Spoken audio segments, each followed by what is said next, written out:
My argument is that we should try our very best to treat people without regard to race, both in our personal lives and our public policy. Of course. And the reason I wrote this book, thank you.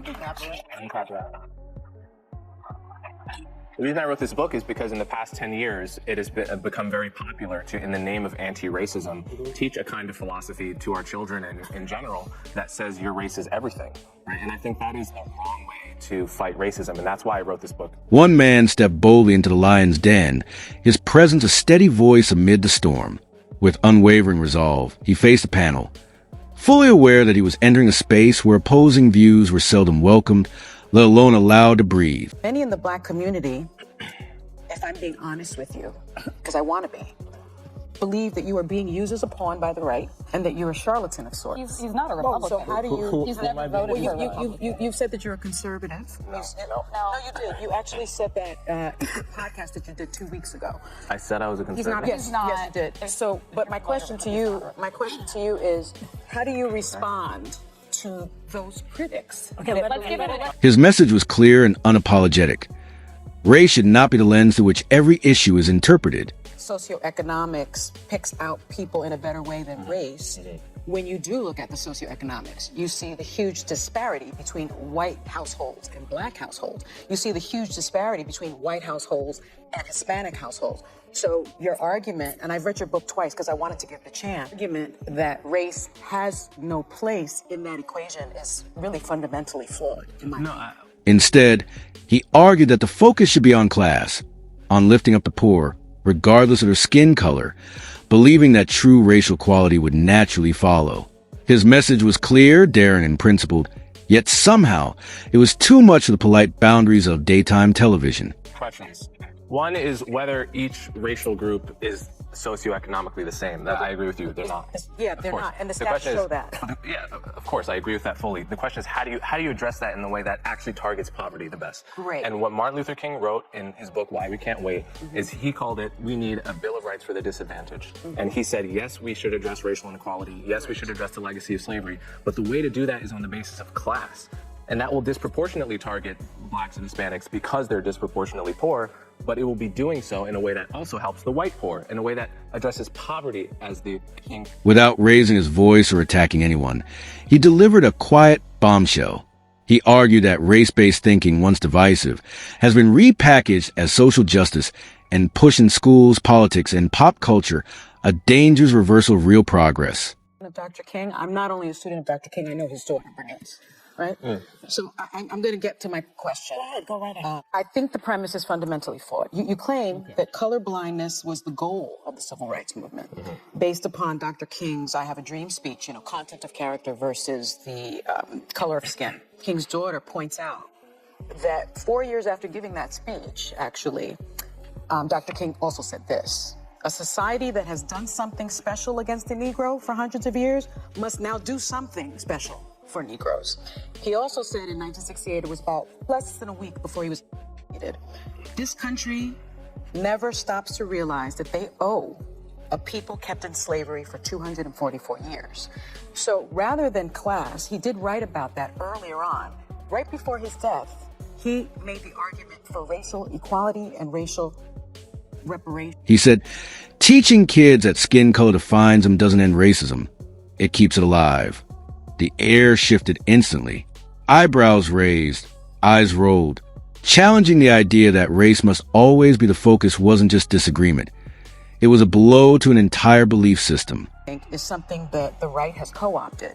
And so many in the Black community, if I'm being honest with you, because I want to be, believe that you are being used as a pawn by the right and that you're a charlatan of sorts. He's not a Republican. So how do you... He's never voted for a Republican. You said that you're a conservative. No, you did. You actually said that podcast that you did 2 weeks ago. I said I was a conservative. He's not. That's when the mood snapped. Sunny Hostin jumped in, not with facts, but personal attacks. She called him a pawn, questioned his integrity, and tried to brand him as conservative, despite his denial and clarification from co-hosts. The goal wasn't debate, it was takedown. When the argument fails, attack the person. Classic move. The quote that you just pointed out about doing something special for the Negro. That's from the book Why We Can't Wait that I just mentioned. Yes. A couple paragraphs later, he lays out exactly what that something special was, and it was the Bill of Rights for the Disadvantaged, a broad class-based But policy. he also says you must include race. No, he didn't. He says it's Yes, he does. Okay, well, everyone should go read the book Why We Can't Wait. I don't think I've been co-opted by anyone. I've only voted twice, both for Democrats. Although I'm an independent, I would vote for a Republican, probably a non-Trump Republican if they were compelling. I don't think there's any evidence I've been co-opted by anyone, and I think that's an ad hominem tactic people use to not address really the important conversations we're having here. Better for everyone if we stuck to the topics rather than make it about me with no evidence. I want to give you the opportunity to respond to the I appreciate the criticism. I appreciate it. There's no evidence that I've been co-opted by anyone. I have an independent podcast. I work for CNN as an analyst. I write for the Free Press. I'm independent in all of these endeavors, and no one is paying me to say what I'm saying. What made it more surreal was how she twisted his words. He never denied racism or suggested erasing history. His point was simple. Fighting poverty is a stronger path to ending inequality. But instead of addressing the idea, Sunny went for his character, using labels to shut down the conversation before it even started. You write that the anti-racism movement, there are a couple of people, I don't even know who they are, maybe Robin DiAngelo. Robin DiAngelo, Yeah. Ibram Kendi, for instance. Okay.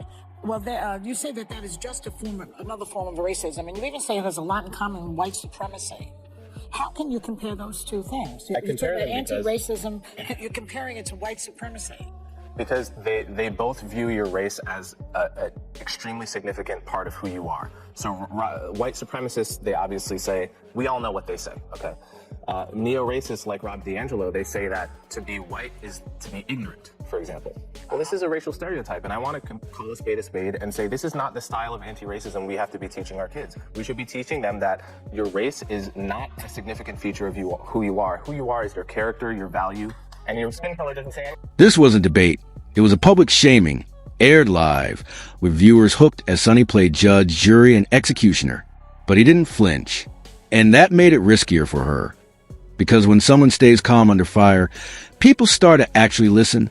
That's what made the next moment so unsettling for Sunny. You're misrepresenting what Robin DiAngelo's position is. It's in her book. So here we go. Here we go. He laid it out simply. If Black and Hispanic communities are disproportionately poor, then lifting up the poor as a class helps them too, without dividing people by skin color. Focus on need, not race. And everyone struggling, Black, white, Hispanic, Asian benefits. But when he made this point, Sunny interrupted, citing the wealth gap between Black and white households as if it were a counterargument. In reality, she had just confirmed what he was saying. Rather than engage with his logic, she went for labels, calling him a pawn, a sellout, a charlatan. She boxed him in as a conservative, despite his clear denial and independent record. What followed wasn't debate. It was a takedown attempt live on air. Yet Coleman didn't flinch. He stayed calm, steady, and deeply informed. When Sunny tried to invoke Martin Luther King Jr., Coleman responded with direct quotes and page numbers, reminding everyone that King championed class-based solutions, not race-based handouts. Sunny pushed back, cherry-picking King's late speeches to support her argument, but the full context wasn't on her side. Coleman stuck to facts. She clung to narrative. Viewers noticed the irony, too. Sunny, dressed in designer clothes, dismissed class-based solutions while claiming to fight for the oppressed. The contradiction went viral. Even progressive voices began siding with Coleman. Not because they agreed with everything he said, but because he came with reason, clarity, and respect. Anna from the Young Turks even admitted that his arguments challenged her beliefs. As the debate unfolded, it became clear that Sunny wasn't just defending a position. She was defending an entire belief system, and it was unraveling in real time. Coleman calmly dismantled the modern anti-racism movement by comparing it to the very thing it claims to fight, racism. He showed that both white supremacists and so-called anti-racists define people by skin color. Just in opposite directions, he didn't shout. He didn't insult. He simply pointed out that justice isn't achieved by inverting racism. It's achieved by removing race from the equation altogether. Help the poor, he said, and you help the overrepresented minorities among them. It's effective, it's fair, and it includes everyone. His final reminder echoed King's dream. Judge people not by the color of their skin, but by the content of their character. And in that quiet moment, the silence in the room said everything. Coleman didn't win by overpowering.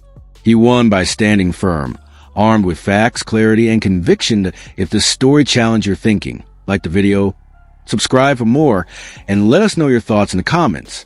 See you in the next one.